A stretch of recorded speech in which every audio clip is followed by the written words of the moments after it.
Maznačekové u nás doma. Dneska som sa rozhodol robiť šortku. A chcem vám povedať, že som vo Vilej Betulej aktuálne.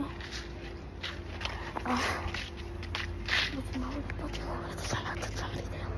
No, tak teda, no dobre. Teraz vám oznámim, kedy vyjde oficiálny part Varenie 4. A ešte k tomu, kedy vyjde nové video Halloween part 2.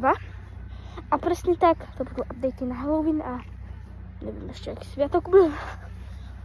Ďalšia vec. Nové zvieratko, bude o tom video. Aj spravím obúzre, možno tam bude typeček, to sa ešte uvidí. To je asi všetko v tomto videi. Čo skoro vyjde nové video o Vile Betule. Tak to je areál. Doslova krásne. Je to tu. A vidíme sa na druhom videi.